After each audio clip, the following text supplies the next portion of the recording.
I don't know a business owner who's got a decent sized business who's never been in a position where they've had a difficulty with cash flow. For me, the real test of your mettle is when everything is close to the line in those moments as you are scaling, like to still stay close to like your ethics and morals and authenticity. But the reality is like sometimes it's like a war zone and you've got no chance. And that was really anxiety provoking and frightening for me. One of the women took one of the bottles of champagne out of the thing, downed the whole bottle of champagne and became really leery to the extent where she was sat in the audience heckling my presentation. She starts screaming at the person who's the model for the treatment, saying, "You don't need any of this done, like you don't need this." Welcome back to The Patient is Always Right. On the show today, we have Dr. Hannah Moore, who is the owner and founder of The Wellness Space, a clinically led wellness and med spa in the outskirts of Sheffield. Dr. Hannah has a really diverse background, having worked in retail, having worked in a laboratory, and also having run her own business as a bespoke dressmaking company. Hannah's really passionate about mindset, psychology, and how to use the subconscious to help you make decisions in day-to-day life. So join us on this episode, which is super fascinating and densely packed with incredible insights that Hannah brings to the table. Hannah, thank you so much for coming on the show. Really appreciate you making the time and coming down. I know you have a young family, so really appreciate you making arrangements and traveling down to join us today. No, thank you for having me. I'm excited. So, yeah, no, good to have you. We always like to start with a bit of a rapid fire round. Mm-hmm. So just kind of to set the mood, and I just want your gut instinct, like your initial reaction, A or B, basically. Injectables or devices? Injectables. Okay. Managing kids or managing staff? Kids. Okay. Burnout or boredom, which one is worse? Well, I've never been bored, I don't think. Fair enough. Do adults get bored? I've definitely never been bored. Okay, fine. So burnout's not great, but it's the only one I've got to draw from. So. Fair enough. Okay. What's scarier to you? Scaling or slowing down? Slowing down. Okay. And maybe on a topic slightly closer to your heart, rational thinking or emotional thinking? Emotional. Okay, cool. I'd love to dive a little bit into your journey. You've had a really colorful career path and really varied. And so I think there's lots of things that you can draw upon in your career and as how you run your clinic as well. For those who don't know you, tell us a little bit about your story and, who is Dr. Hannah Moore? So I guess nowadays we have a really lovely clinic in South Yorkshire and I split my time between looking after my two girls and also injecting and running our clinic. Yeah, in the past. So what did I do? So first I did a biochem degree. Mm-hmm. From that, I did some research-based science work, like the real life science work, wearing a lab coat in a lab. And then after that, I decided that I was way too chatty. I was pissing everyone off in the lab, basically, nattering too much, and it's all very serious in there. So then I decided to go down the sort of commercial route of things because I wondered if I'd be better at that. So I did Boots Commercial Grad Scheme and worked as a buyer for Boots, and then again missed the science, so moved into their R&D sort of analytics department. But then I was just getting really frustrated because we were having patients come in as sort of to ask questions about how we could improve our offering to clients through Boots, and just felt like I wanted to help more. So decided to go back to medical school to be a doctor. So went and did that for 5 years. While I was doing that, I worked as a carer at a learning difficulties care home, which was amazing. Graduated and decided I wanted to go into psychiatry. So did psychiatry training for a bit. But alongside all of that, from the first degree, I'd been asked to do these sort of like promotional modelling jobs, beauty pageants, that side of things. And then off the background of that, learned more about aesthetics through like sponsorships of competitions and things, and then just became fascinated in that side of like the interplay, the medical side of things and the beauty side of things. And then, decided to just dabble in aesthetics. And then here we are, sort of 6 years later. Yeah. I've enjoyed everything I've ever done. That's the thing. Like, I think the problem I'd got with it was I'm quite a deep person, and I just felt like, I don't know, retrospectively looking back, I wanted to feel like I'd made a mark on people specifically that was tangible. Yep. Whereas with that, it felt like more of an overlying difference that you were making to people. I don't know, maybe it's an ego thing. I wanted to directly see the impact I was making on people, I mean, you strike me, even just based on our earlier conversations before we started recording, you strike me as someone who's an empath. You're very empathetic. So would you say it's that sort of trait that drew you into wanting to make more of an impact on people in their lives? Yeah, I think so. And I think the older you get, the more that you sort of realize around, play to your strengths. Yeah. I definitely feel like one of my strengths is speaking to people, in a more of a conversational way, or being able to sort of, know people better. Yeah. Whereas I feel like when you are in those sort of roles, you're having to look at people more as a population. So some people are really, really good at that. But I think my skills lie more like maybe in a one-on-one. So it was sort of the interface or the overlap between beauty and wanting to work with people on a one-to-one basis, and of course your medical training and your degree. Was that sort of how you fell in love with aesthetics? Definitely. And I think there has to be like a level of like, self-motivation. So like, I remember on the first day of medical school ever, and there was like this really influential psychiatrist who did a speech, and he was like saying, you're either here because your mum and dad like didn't put your like pictures on the fridge as a kid enough, or you're here because you are actually scared of dying and you want to know like how to fix the body. And I think that my reason for wanting to go into medicine, while the science is fascinating and seeing life that raw is really interesting, ultimately, like if I really search inside myself, my real motivation was wanting to understand what people were saying. If God forbid any of my family or friends ever got sick, like I wanted to be in that hospital speaking to the consultant and knowing exactly what the deal was, and not sort of being an outsider and feeling like I didn't understand. And I think with regards to the aesthetics, like of course I'm interested in like, what's going to keep your skin looking nice, what's going to keep you looking fresh, or, what's going to make you feel good if you have these treatments. So, there was a natural sort of inclination, I guess, to look into these things. Yeah. At which point were you like, right, I'm going to go and do this? I found, for a few reasons, like working in the constraints of like what is a massive machine, obviously working in the NHS, being like is quite frustrating. It is a real thing around feeling, disgruntled and upset around not being able to give patients like the care that you want because of the constraints around time, resource, whatever. And then obviously overlay on top of that for me, who felt disgruntled at having to sort of like book annual leave on their basis versus when you say no to friends' weddings, you say no to important family things. And I think I just got to the point where I just thought, you know what, like I can't have all my eggs in this basket, because my mum, she didn't have a stereotypical job, and she was there every day from school. Like she was, really, really present. And I knew that that's how I wanted to be for my kids. And I'm there, because I'd done it a bit later, because I did all the boots and the research stuff first. Like I'm going through medical school, watching these reggers and consultants just like working every hour God sent. And I'm looking and thinking like, how do I marry these two things up? Because I know I want children and I know what sort of parent I want to be.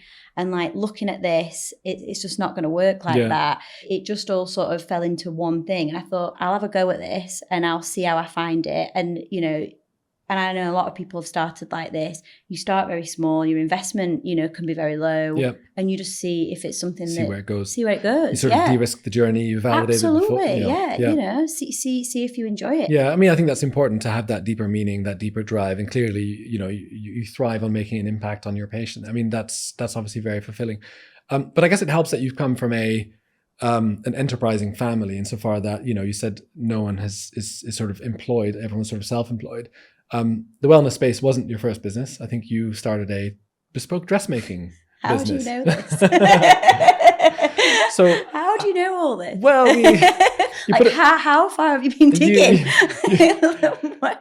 You put it on your Instagram, to be fair. So we haven't broken any laws. Let's put it that way.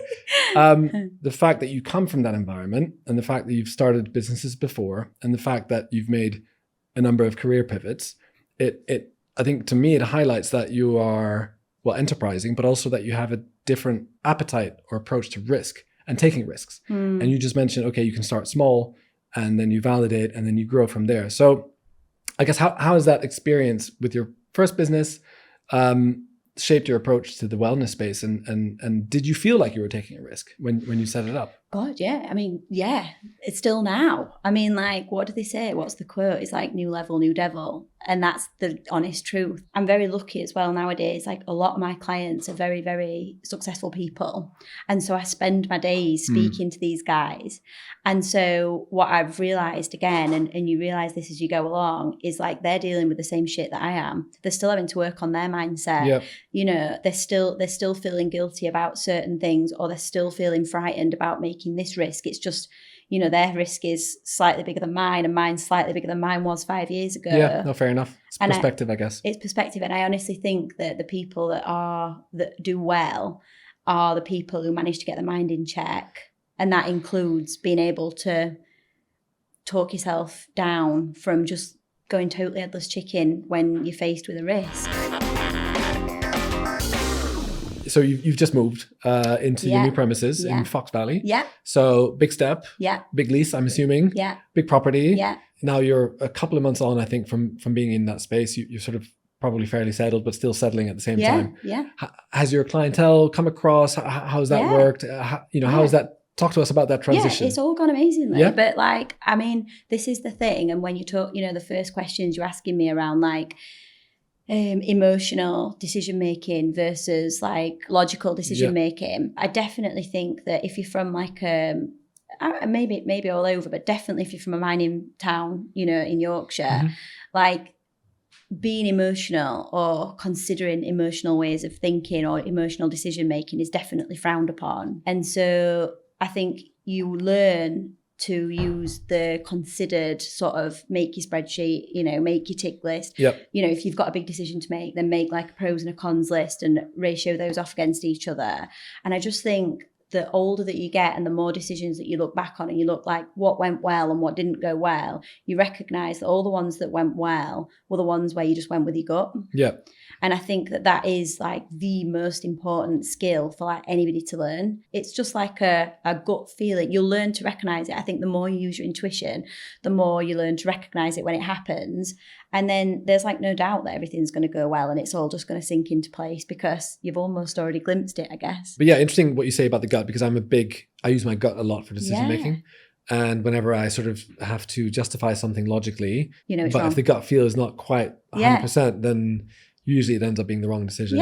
And I think there's a lot more talk, research, and exploration of the gut brain connection and the gut being seen as our second brain. And I think it's an area that's actually still quite poorly understood. And how important the gut is in decision making, how important the gut is, literally the gut is in and the microbiome is in, your cognitive ability. Absolutely. So it's really, really fascinating. When it comes to elective private treatments, communication is actually even more important than, let's say, if you were on an NHS ward and you had to communicate bad news to someone.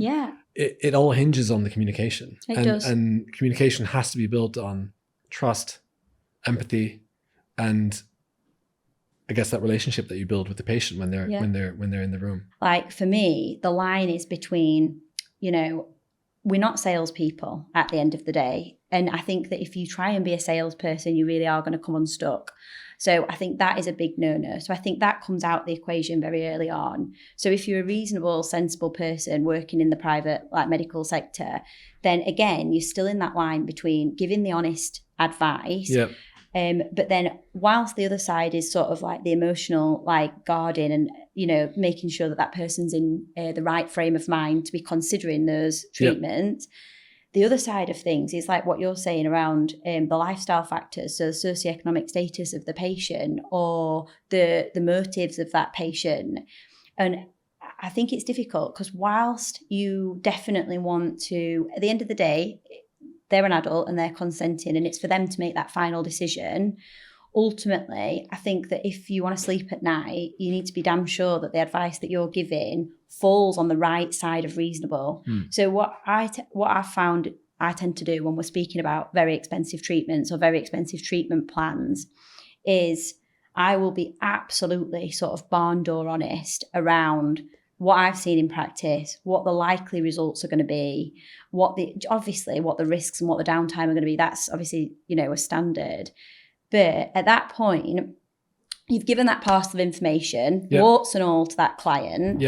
And if you've got a client who is an adult, who is consenting, then your only job is to just be really, really honest around what exactly you're offering, and then let them go away and have a think about it. And then it's for them to know that and to decide if that is worth for them, that exchange of money, that exchange of energy. So, yeah. How often would you say do you actively discourage patients from taking up a specific treatment? God, daily. Yeah. Okay. All the time. Yeah, because it's not helping anyone, is it? Classic one is crepey under eyes. So many people come in saying, I've got this crepiness under my eyes. What treatment? Could I have this particular treatment? And is that going to cure it? Will it treat it? Am I going to be cured? And that is a red flag for me. Straight away, it's absolutely not. No. We could think about this, and this. And even then, I think that you'll be happier than you are now. Do I think that you're going to be over the moon and that your under eyes are going to be looking like they did 10 years ago? Probably not.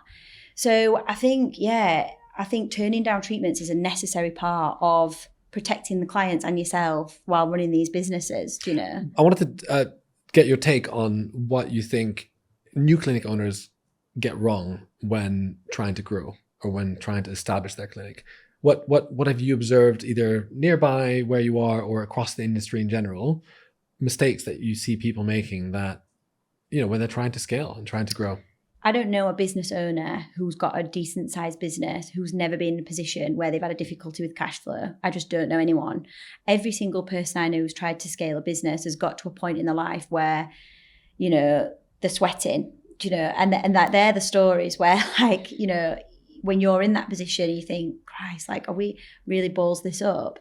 But you speak to people and you recognise that everybody's done that. It's easy to set off as a practitioner, and this is easy to set off as a business person, full stop, and, be in a position where there's nothing at stake and you're not sweating about everything, and then be, reasonable with your advice. It's not as easy to be reasonable with your advice if you've got somebody who wants to buy a treatment when you're up shit creek with the money situation. Yeah, no, sure. That's a fair point, yeah. For me, the real test of your mettle is when everything is close to the line in those moments as you are scaling, to still stay close to your ethics and morals and authenticity. Yeah. Because I think actually when everything comes into fruition, it's those pieces of advice and those clients that you were genuine and honest with that will continue to support your business long term and support that growth. You need to develop the skill of just holding yourself and holding your metal and holding your minerals, even when you don't want to. Yeah. That is the honest situation. So we've talked a little bit about obviously the gut and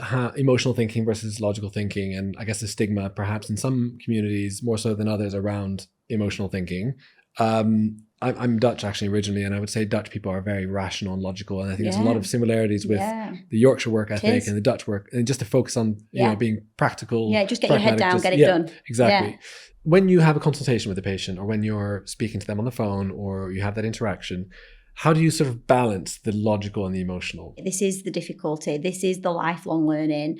This is the people who are, the honest reality is obviously there's always a trigger point for coming to an aesthetic clinic to speak about, a certain thing. So many people come in the midst of a divorce, or so many people come in the midst of a new relationship, or, there's so many life triggers that aren't, in fact, I would say more often than not, there's so many life triggers to come into an aesthetic clinic that are nothing to do with the actuality of how somebody looks. Yeah. I would say out of an hour consult, and anyone listening to this who is a patient of mine will know that the vast majority of the consult usually is a discussion on what is going on in their life at the minute.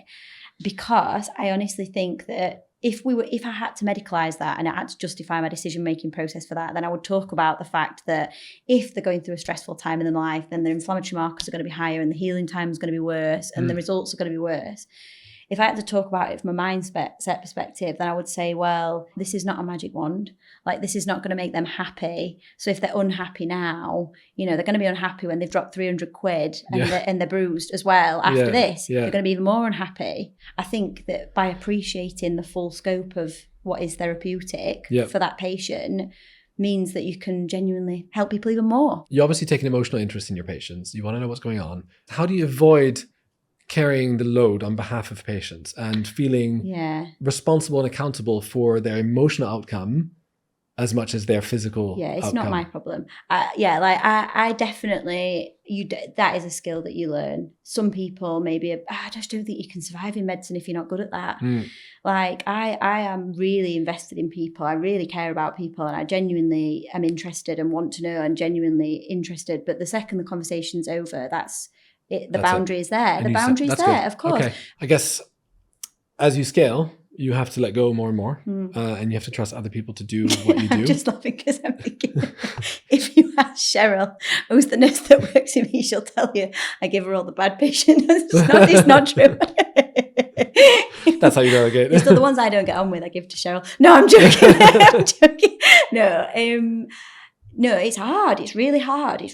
But I think that you just have to trust other people, don't you? When you're working with other people, you like the trust is paramount, and that comes from your gut. Yeah. You either get a gut feel about someone or you don't. You either trust them and you like them, or you don't you? And if it's not a hell yes, then it's a hell no. And anyone who's going to work with us, it has to be a hell yes. And those people I trust implicitly, and that means that, God forbid, and there has been circumstances, of course, like where a patient says this, and it's in the room, it's between the you have to know that in those instances, like that you are really going to trust that staff member of yours to represent you and your pin and your business and that care. Me and Cheryl are two who do the injecting in our clinic, and I know that whether they see Cheryl or they see me, they're going to get a great treatment, but that Cheryl's relationship's going to be one thing with them and my relationship's going to be one thing with them. We're both the sort of people who are genuine people, like authentic people. So it's going to be real, whoever you see. Have you ever had any challenges, with sort of handing over a patient who you've built that relationship with, and then all of a sudden you're not in, or you're away, or you're on holiday, and then Cheryl takes over? Have you never found any sort of difficulty in that? Or yeah, you do get that with patients, because it is a personal thing, isn't it? And I would, like the girl who does my nails, like I would be gutted if she wasn't there. Do you know what I mean? So it is hard. And also it's convenience and it's trust. It takes a lot to trust someone to do these treatments, whatever it is. So if they're not there, it's hard. It is hard. Delegation, that in that respect, in respect of getting the patients to trust the other person, it is hard. But I do think feedback helps as well. Like, we're really lucky that like our patients are quite forward in like writing feedback online. Okay, that's so good. Again, like if somebody was booked in with another member of staff, they'd only have to go on and have a look to see like, they've got good feedback, really glowing feedback from so many people. So again, if I was giving advice to someone and they were in that situation, I would say like, make sure you're really sort of promoting their feedback that they've got so that people can trust that they're going to get the same level of care, isn't it? Yeah, no, that's good advice. Yeah. You're obviously a mum of two, young girls, a proud girl mum, I think, as you refer to yourself. Do you see motherhood as a strength in business? You said it was a major driver for you to be self-employed because you wanted to offer the same amount of attention to your children that you had from your mum. Yeah. So that was a major driver. So do you see it as a strength in business or a hindrance? Being real, it is probably both, but I think that I'd never see it as a hindrance because I just feel so genuinely lucky for the whole way across everything. I feel so lucky to be to have this business that I've built that allows me to literally work a day and a half a week. Do you know, I don't know, I work every day, but we work once the kids are in bed. Yeah. Like the kids go to bed before 8 and then we work 8 through till whatever time we need to work. The kids are in bed, they've no idea.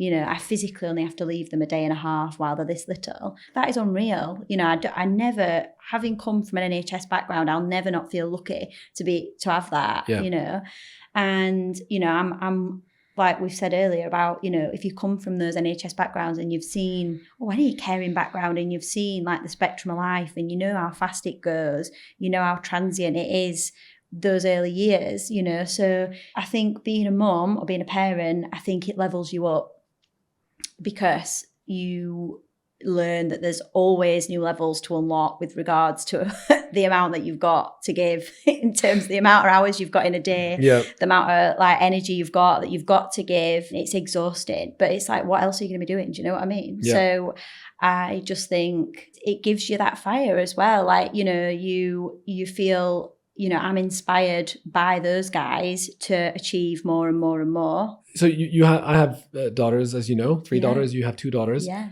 You obviously work in a highly visual and aesthetic industry. Yeah. So how do you appreciate yours are a little bit younger than mine? Yeah. But I've noticed with mine that from a very young age, it's like, oh, you're so cute, or oh, you're wearing that lovely Elsa dress, oh, you look so beautiful. And to me, my girls are the most beautiful girls in the world. Of course, yeah. But I often find myself saying things that sort of, compliments that are obviously from a place of affection and endearment, but it does sort of reinforce a certain beauty standard. So I wondered, how do you balance the industry you're in and the nature of the industry you're in, and sort of, I guess, how you raise your children in sort of with a body positive mindset? Like, how do you strike that balance? It's really hard, isn't it? And I think you're just trying your best, aren't you? Basically, yeah, sure. The whole parenting thing, the business thing, everything, you're literally just trying your best, doing the best of what you think that you can do. And whether you're right or not, I guess will come into fruition later on. And I'm sure that it'll be a spectrum of, in 20 years time, I'll look back and think, well, I would do that again and I wouldn't do that again. But I get a lot of mothers coming in as clients and who don't tell the family at all. And the reason they don't tell the family is because they've got daughters and they don't want to set a negative example for their daughters. I understand it. I totally understand it. But I also feel like there's a duty on parents, and maybe this is just me speaking because I've got a 3-year-old and an 11-month-old. Maybe I'll change my mind when they're 13 and 16. Yeah, sure. But I honestly feel like we've got a duty in terms of parents to educate children around like the honest realities of social media and the honest realities of like, saying to them, it's up to you. Like, there's no beef. If you think that grey hair looks nice, which on a lot of people it does, and you want to be grey, that's cool. That's nice. Equally, if you want to have pink hair, that's nice. If you want to have brown hair, that's nice. Okay. If you want to dye your hair, great. If you don't, you don't. Just do whatever makes you happy. Yeah. If you want to have Botox, have Botox. If you don't want to have Botox, don't have Botox. I think with my kids, that will be the reasoning. Like, if you want to have a full sleeve tattoo because that's what makes you happy, and it genuinely, if that's what you want, then so be it. Absolutely. All within the realms of what is safe and, appropriate. Yeah. I think that's the problem that a lot of people have got, is that with aesthetics, it's very, very triggering, because ultimately the work that you can see is bad work. It's the lack of regulations in the industry. If the industry was more regulated and there were only responsible people who had to make really responsible decisions on treating these young people, then we wouldn't be in the mess we are in. Yeah, no, sure. Yeah, fair enough. There's a lot of talk about sort of natural looking results, natural beauty, but it's sometimes a loaded phrase, or sort of misused, I guess, if you like.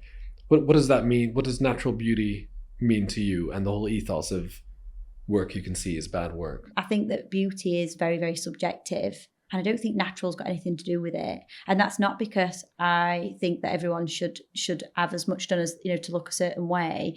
It's because, I just think that it is so subjective. I have friends who are absolutely naturally, and when I say naturally in this context, I mean they've never had a thing done, ever. They don't wear makeup, are absolutely drop dead gorgeous, stereotypically.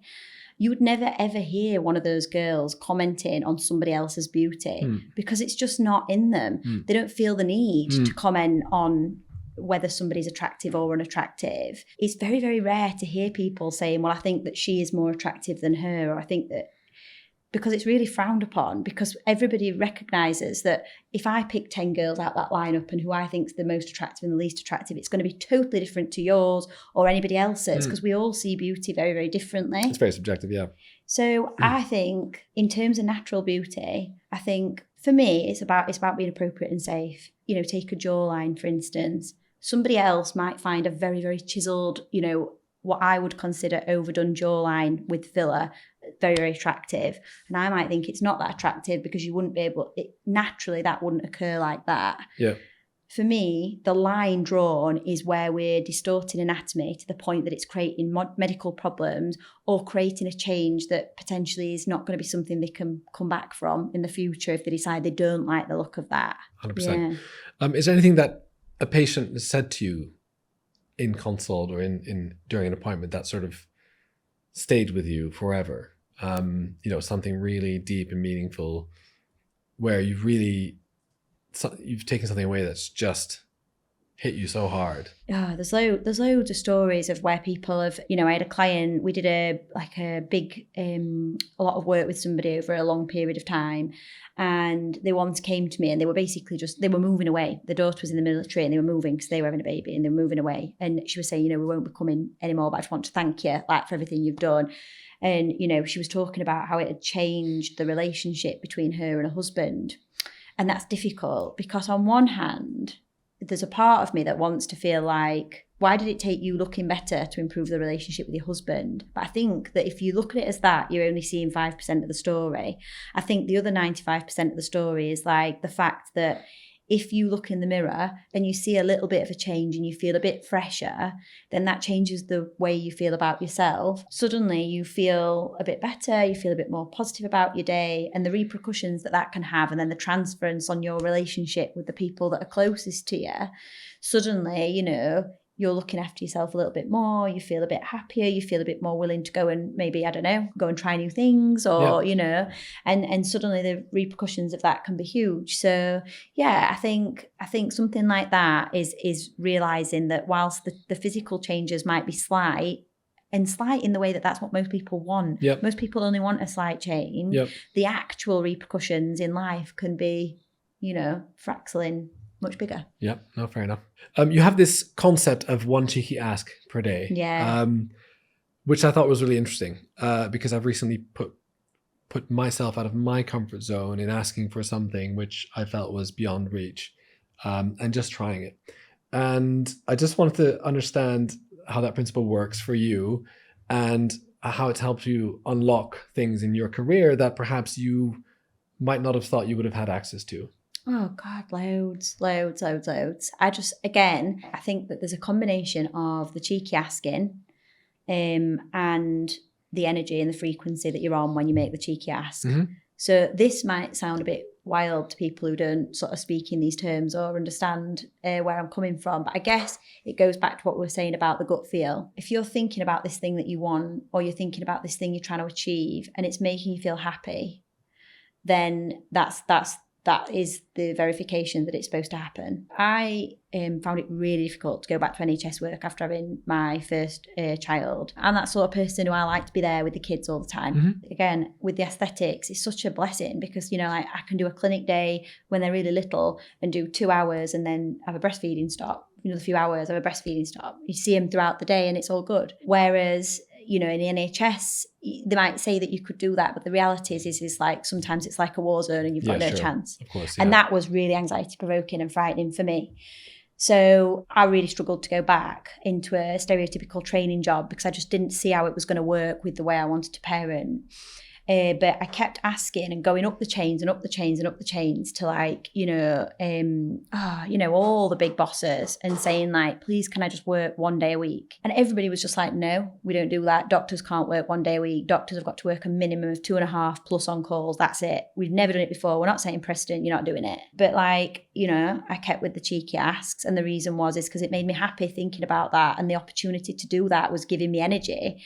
And, eventually they made me a trust grade position on 1 day a week. So There's always a level of hoping that it will. But the frontal lobe was telling me, like, you've been told no.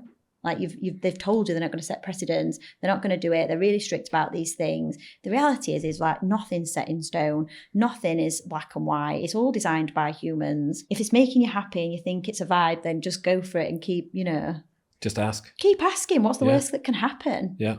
You look embarrassed. And then what? Like we were saying earlier, like embarrassment is the cost of entry. Like just do it looking like an idiot. Yeah. Yeah, fair enough. Okay. Yeah. And so that's been, when did you sort of discover that as a thing to do? Like, I think I'll be honest with you. I remember, when was it? COVID.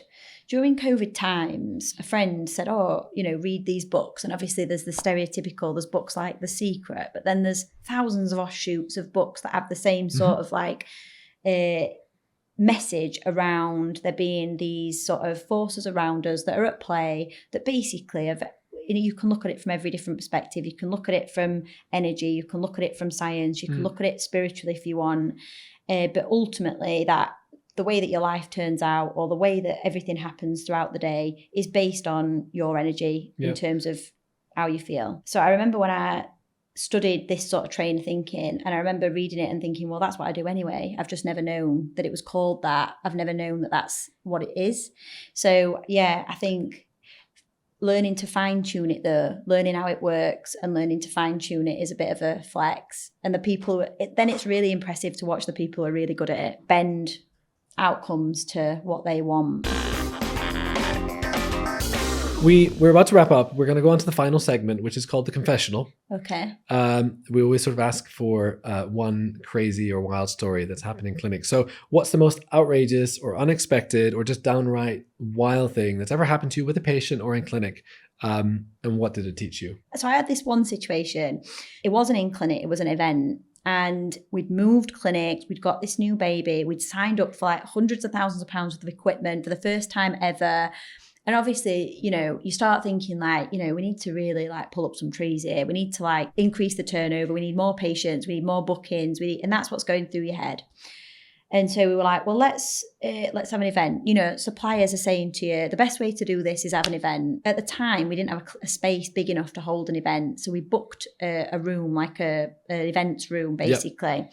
And we were like, well, let's try and do it really nicely then. Let's have champagne. Let's, you know, get a media team in. We'll do like, you know, really good production in terms of doing like a presentation, educating patients, and we'll have demos and decorations and blah, blah, blah. Anyway, long story long, we'd got a select group of clients who we know really well who were coming to this event.